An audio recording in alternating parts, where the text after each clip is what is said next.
Sa mula sa mga gawa ng mga apostol.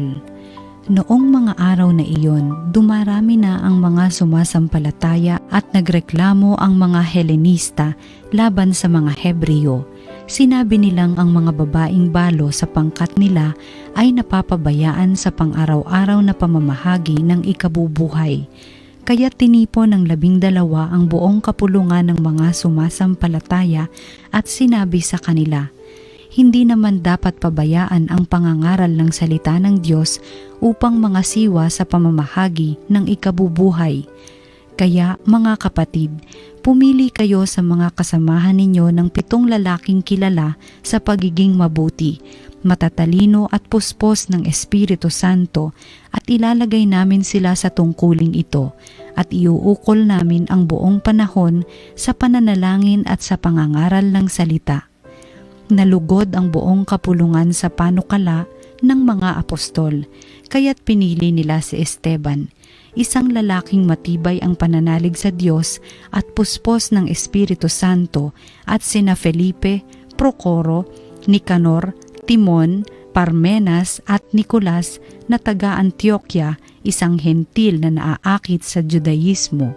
Iniharap sila sa mga apostol. Sila'y ipinanalangin ng mga ito at pinatungan ng kamay. Patuloy na lumaganap ang salita ng Diyos at ang sumasampalataya ay parami ng parami sa Jerusalem, at maging sa mga saserdote, marami ang sumampalataya. Ang salita ng Diyos.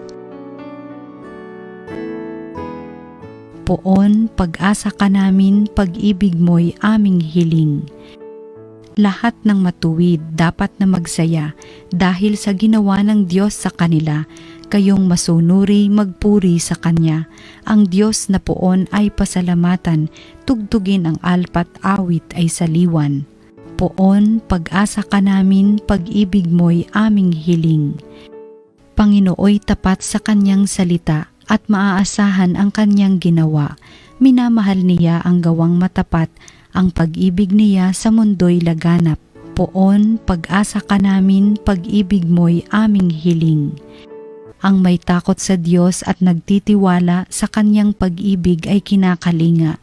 Hindi babayaang sila ay mamatay, kahit magtagutom sila'y binubuhay. Poon, pag-asa ka namin, pag-ibig mo'y aming hiling. Ang mabuting balita ng Panginoon ayon kay San Juan. Nang nagtatakip silim na, ang mga alagad ay pumunta sa tabi ng lawa, sumakay sa bangka patawid sa Capernaum. Madilim na'y wala pa si Jesus. Lumakas ang hangin at lumaki ang alon.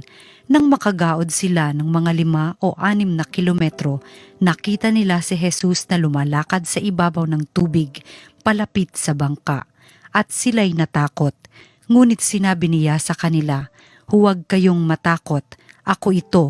Tuwang-tuwa nilang pinasakay si Jesus sa bangka at pagdakay sumadsad ang bangka sa kanilang patutunguhan. Ang mabuting balita ng Panginoon. Pinupuri ka namin, Panginoong Hesukristo.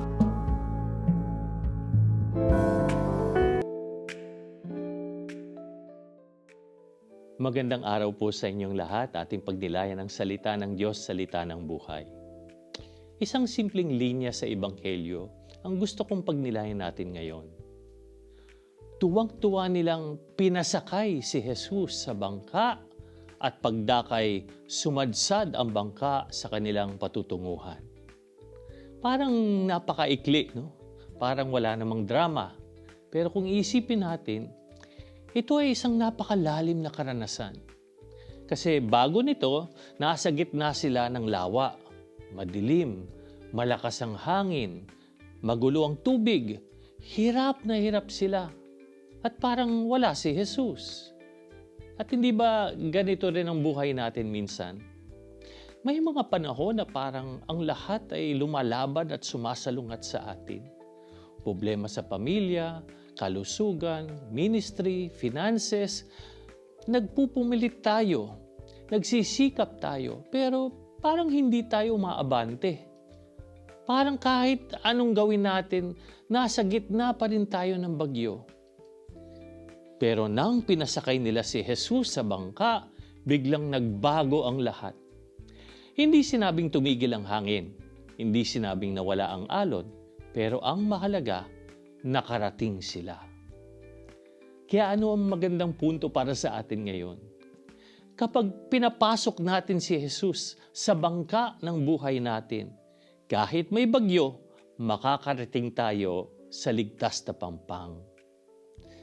May isang ama na nagkwento sa akin ang kanyang karanasan. Nawalan siya ng trabaho, biglaan. Pero wala siyang ipon, may asawa at 2 anak. Kaya araw-araw parang ang bangka siya sa gitna ng bagyo. Punong-puno ng takot, may hiya at pag-aalala. Dumating sa punto na hindi na siya makatulog. At naiisip niya lagi, paano na kami? Paano ang mga anak ko? Isang gabi, sinabi ng kanyang maliit na anak, "Daddy, magdasal tayo."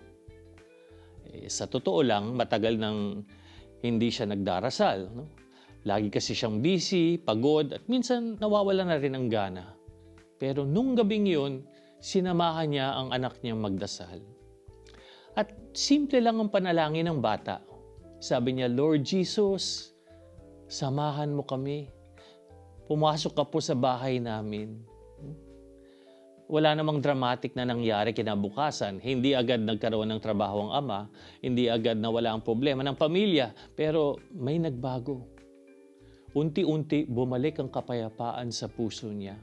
Nagkaroon siya ng lakas ng loob at nakapag-isip siya ng malinaw. Nakahanap siya ng maliit na pagkakakitaan hanggang sa makahanap siya ng mas maayos na trabaho. Kalaunan, sinabi niya sa akin, "Alam mo, Father, hindi agad nawala ang bagyo, pero nang papasukin ko si Jesus sa buhay ko, doon nagsimulang gumaan ang lahat. Doon kami nakarating."